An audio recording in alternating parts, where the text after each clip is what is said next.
Salut les gars, bienvenue sur la chaîne du Mancunien Taquin. Et on va faire les notes du match entre Manchester United et Sunderland. Et je vous rappelle la victoire de Manchester United 2-0. Voilà les notes de l'ensemble des joueurs qui ont joué ce match, les titulaires. Contre Sunderland, alors on va commencer par Lemens, 7 sur 10, c'est sur 10. 7, généreux, il faut encourager le petit, 7 sur 10. Lemens a fait une très bonne... Non, une très bonne dans tous les sens, une très bonne dans le sens où il a été en confiance, il a fait un clean sheet, il a rassuré tout le monde, à la fois les joueurs qui étaient autour de lui, mais aussi les supporters. Et il a aussi fait plaisir à nous, supporters, qui voulions le voir acheter 20 millions. Il faisait pas forcément l'affaire. Lemens n'était pas venu ici pour couper les oranges. Il a mis en confiance, il a fait 2 très bons arrêts, notamment un face-à-face où il n'a pas pris de... Il n'a pas pris de but, il a fait un très bon plongeon, la frappe de Granit Xhaka, qui commence par un X, le Suisse. Et ben voilà, 7 sur 10, je trouve que c'est un très bon premier match. Ça va le donner en confiance, 7, c'est pas mal. Luke Shaw, 5 sur 10. Alors, Luke Shaw, pour moi, il n'a pas fait un mauvais match. Franchement, il a fait un match solide, complet. Surtout, je trouve qu'il a perdu pas beaucoup de ballons, il a un très bon pied gauche. Ça, on le sait, son pied gauche, même à 50 ans, 60 piges, il aura toujours un très bon pied gauche. Après, il a un très bon sens du placement. Il n'est pas lent, c'est pas un joueur lent, c'est juste que c'est un joueur qui prend du temps pour accélérer. Mais il n'est pas lent, même balle au pied, il n'est pas lent. Mais il a été parfois dépassé, on sent dans les rotations, des fois on passe beaucoup dans son dos. Il est bon dans l'anticipation, mais on sent quand même que c'est plus Luke Shaw Prime et que les blessures et les absences ont tapé dans le gars, quoi. Donc, il a fait un match correct, solide. Sunderland n'était pas très dangereux en soi. Lui a fait des bonnes passes. Il était beaucoup là avec les milieux de terrain et avec Mason Mount puis Cunha. Mais il a quand même failli nous coûter 2-3 trucs, même si Sunderland n'a pas su en profiter de manière plus pertinente. De Ligt, 7 sur 10. De Ligt, 7 sur 10. Comme d'habitude, c'est vraiment quelqu'un qui est un peu à l'image de Mazraoui quand il joue, qui est plutôt constant, même si j'avais trouvé contre Manchester City, je l'avais trouvé dépassé, pas bon du tout. Après, il jouait à droite et Maguire dans l'axe, et ça change vraiment beaucoup de choses. Ça change vraiment beaucoup de choses. Là, De Ligt, très bon match, vraiment solide dans les duels. Enfin, je l'ai trouvé dans le bon esprit en plus. Avec l'attaquant de Sunderland, ils ont fait beaucoup de duels, et on sentait qu'il n'y avait pas d'animosité. Il se relevait, il se checkait, parce que De Ligt, il joue vraiment dans le bon esprit. En tout cas, contre Sunderland, il a joué dans le bon esprit. Moi, je crois que c'est mon joueur du match, De Ligt, d'hier. C'est un défenseur, oui. Mais je le mets, c'est mon homme du match, De Ligt, d'hier. 7 sur 10, De Ligt, continue comme ça. À Anfield, on aura besoin de toi à ce niveau-là. Mais en tout cas, lui, c'est un joueur qui est très constant. Très constant depuis l'année dernière, je trouve. Quand il est à droite, il est un peu moins bon. Je trouve que son association avec Lenny Yoro est vraiment excellente.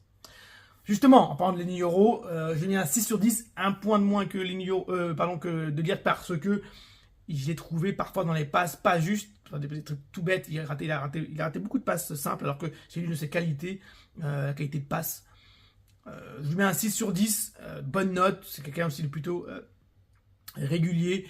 Je l'ai trouvé bon défensivement, même s'il joue beaucoup sur sa capacité physique, c'est-à-dire qu'il est capable de rattraper n'importe quel joueur, de tacler. Il a un super timing de tacle. C'est pas Bissaka, mais il a quand même un bon timing de tacle. Mais voilà, je pense qu'il devrait être parfois un peu plus, comment dire, un peu plus expérimenté, je veux dire, dans son approche du game. Il est très jeune, qui devrait plus coller son joueur, être plus, comme De Ligt, être plus agressif, même si c'est pas le même style de joueur. Il devrait plus jouer comme ça parce qu'on a besoin, notamment en Angleterre, de jouer des coudes et pas forcément compter sur ses qualités athlétiques, physiques pour remonter. Voilà, 6 sur 10, bonne note pour Lenny Yoro, et je veux le voir titulaire tout le temps avec De Ligt. On passe au piston. Mason Mount. Oui, je sais, mais pourquoi je crie? Je sais pas pourquoi je dis Mason Mount, c'est Dalot. Dalot, piston gauche, 4 sur 10. Déjà, pourquoi il était sur la feuille de match? J'ai pas compris. Je sais pas pourquoi Amorim, il s'entête avec Dalot. À la limite, qu'il mette Dalot à droite, à la limite. Pourquoi pas? C'est son poste, il le met à droite, il lui fait des bons matchs autrefois. Franchement, pourquoi pas? Mais quand il y a Ahmad ou Mazraoui donc à droite et à gauche il y a un poste libre, franchement, je me demande pourquoi il s'obstine à mettre Dalot. Je voudrais bien qu'on essaye le petit Diego Léon qui m'avait bien plu dans les matchs de préparation, qui est très véloce, qui a la grinta de l'Amérique du Sud. Je ne comprends pas pourquoi on ne le sait pas, mais d'autant plus qu'on a Dorgu. Un petit Dorgu, c'est vrai qu'il n'a pas la qualité technique d'un Dalot ni d'un Luke Shaw, mais il est gaucher déjà. Il va vers l'avant, il percute, physiquement il est là. Et je pense que Dorgu, et pour penser au futur, pour penser à l'après, comme vous le dites tout le temps, c'est un projet. Et le projet, il se fait pas avec Dalot, avec Maguire, j'en oublie, avec Casemiro, même si Casemiro fait un beau match. Hein. Le projet se fait avec des joueurs qu'on a pris, qu'on voit sur l'avenir. Et Dorgu fait partie de ça. Et limite, Diego Léon devrait être testé, même si c'est vrai que je peux comprendre qu'il rechigne à le faire. 4 sur 10, pas les bons choix, raté beaucoup de passes. Je trouve qu'il est en difficulté déjà quand il a son poste, il n'est pas formidable en ce moment. D'autant plus là, il est à gauche, c'était pas ouf.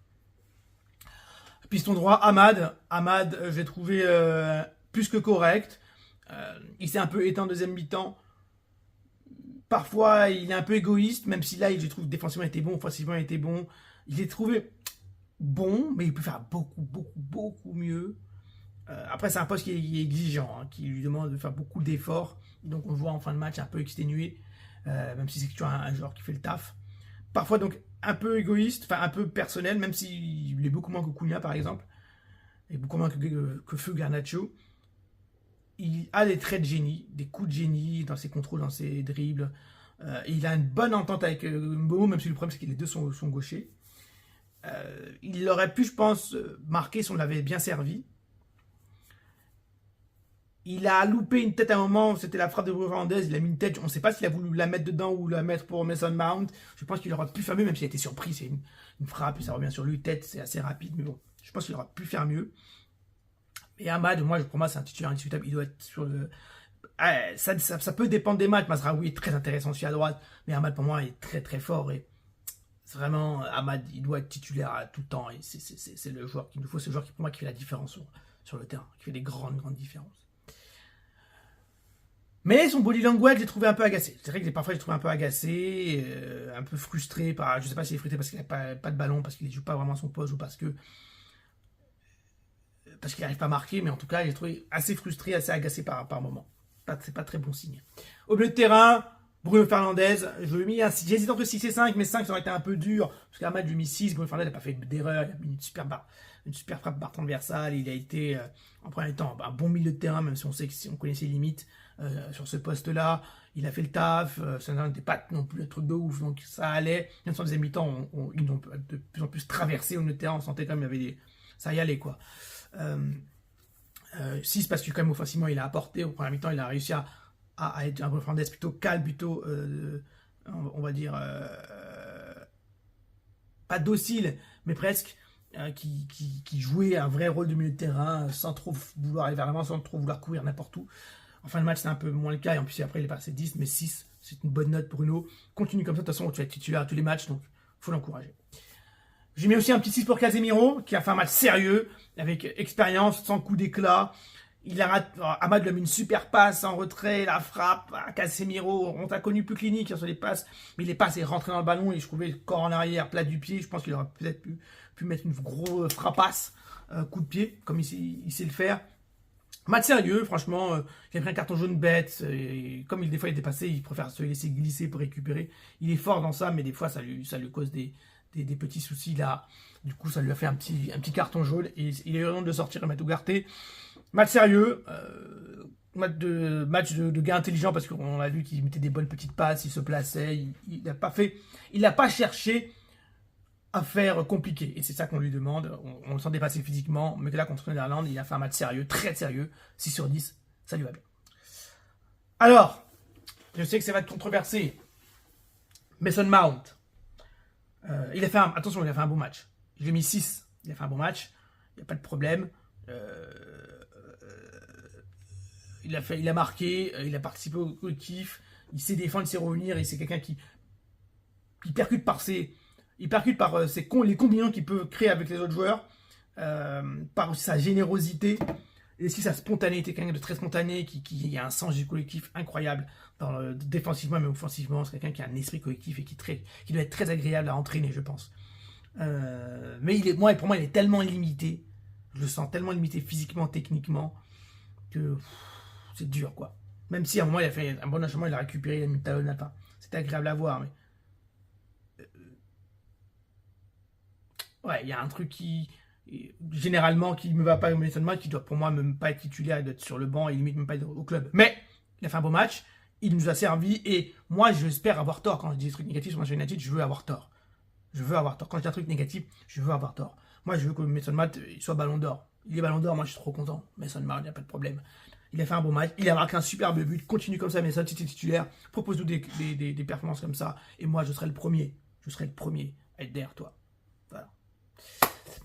Bomo, j'ai mis un 6, j'ai hésité entre 5 et 6, mais il a fait, comme d'habitude, il a eu des super contrôles orientés, des super inspirations, il a un peu, comme je dis, mangé la feuille, je l'ai trouvé bon, mais en fin de match, vraiment, et aussi agacé, lui, à la fin, un peu agacé, parce que je pense qu'il a envie de marquer le but, il se sent capable de faire les choses, il est vraiment, je trouve qu'il a un esprit, je suis très content qu'il soit dans l'équipe.